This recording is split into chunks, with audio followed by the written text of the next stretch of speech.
So we decided to take a real road trip. I love Scotland. I love the nature, landscape, lochs, water, peace and calm. But we decided to challenge ourselves. We took Flo, our camper van, and we took her on a real adventure. We travelled to Scotland, Shetland and the Orkney Isles to indulge in my passions of space, water, landscapes, peace and calm. And then we drove to Tuscany to challenge myself and experience the opposite. With people, busyness, driving on the other side of the road, tunnels and tolls. Pushing myself, pushing my boundaries, and experience the opposite of what I normally enjoy in trekking and travel. So come and join us on this journey as we discover people, places, passions, friendships, and history.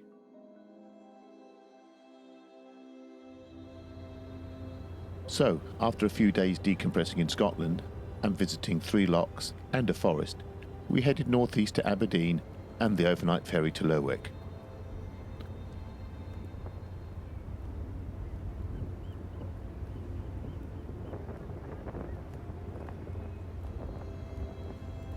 I enjoy the sea and being on ships and boats. Journeys on them bring back fond memories of previous sailings and previous employments.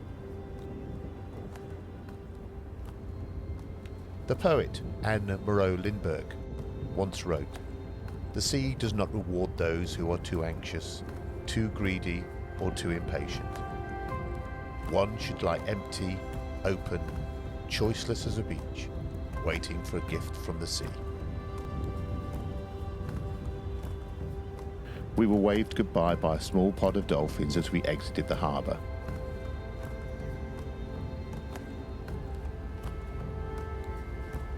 I have been in love with the sea from a young boy, with my holidays on the east coast of Scotland and the Suffolk coast.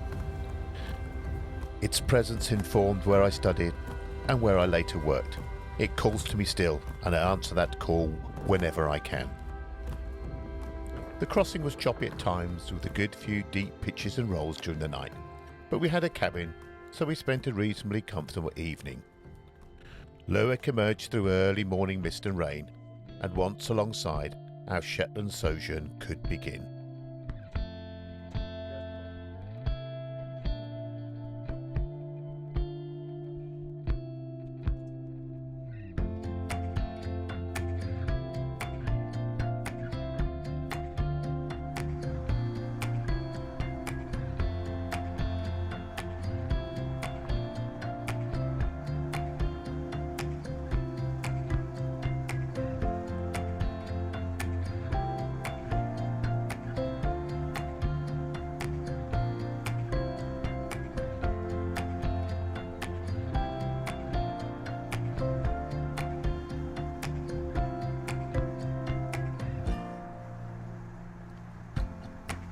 And so into rain-soaked Lerwick we headed, to rediscover our land legs, drink coffee, have a wee wander, and to make plans before heading south.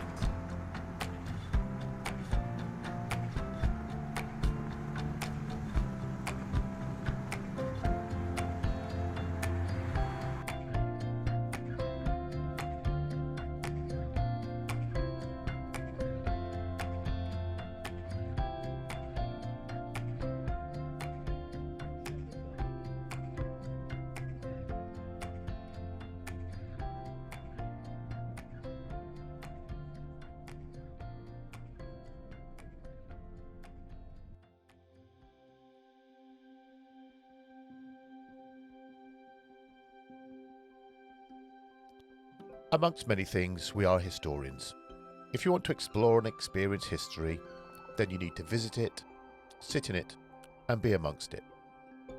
With that in mind, we travelled to the south of Shetland Mainland, to Sunborough, and the coastal headland that contains the dark, prehistoric and Nordic ruins of Jarlshof, which date back to about 2500 BC and possibly before, and gave us the opportunity, as Nick Cave once wrote, to sit in history.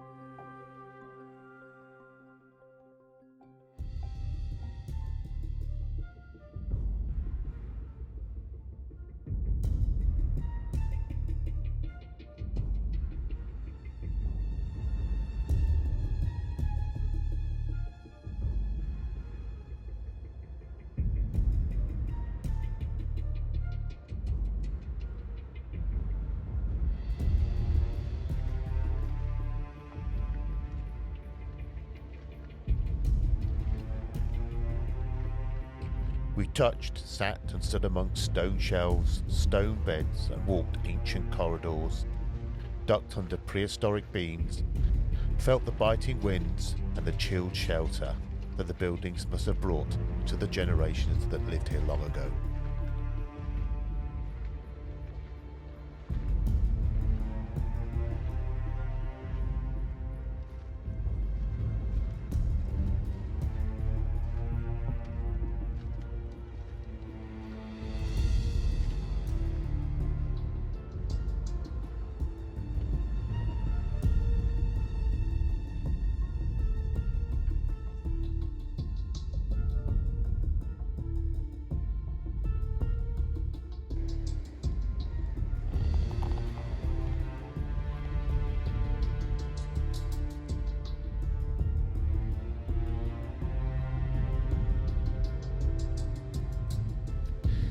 This was an experience that was difficult to put a feeling to.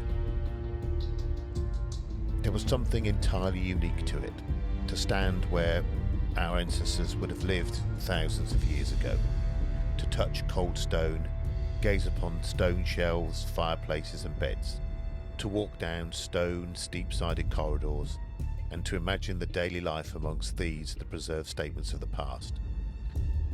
Something that really kind of touched you.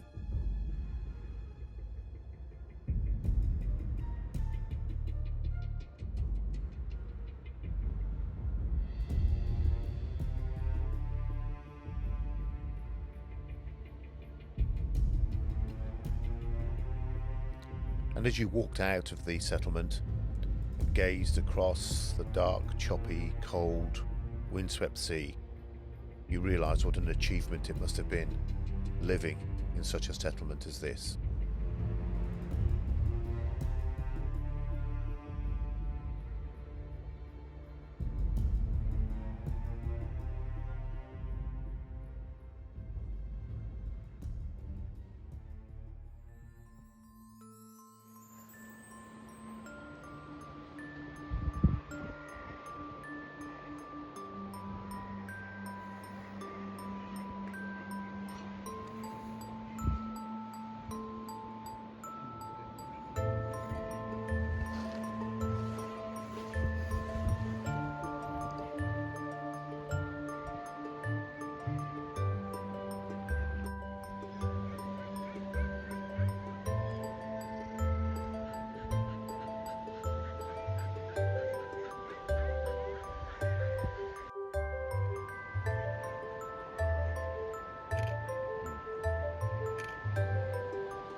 Here we are, walking across the Tombolo to St Ninians Isle, just on the southern part of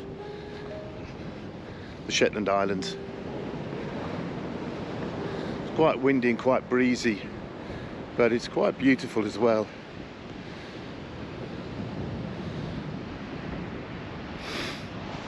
As you can see.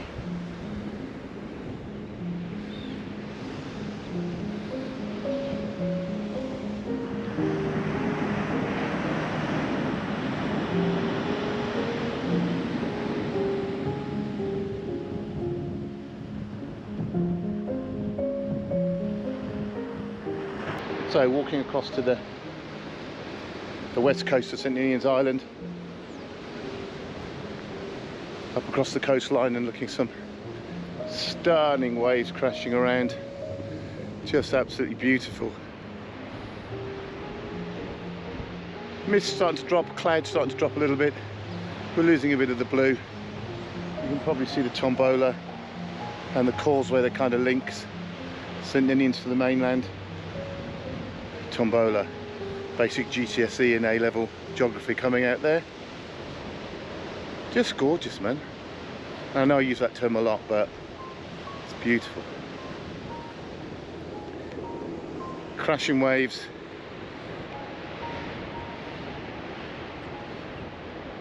Stunning scenery. A cloud coming down, as I say.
How stunning is this?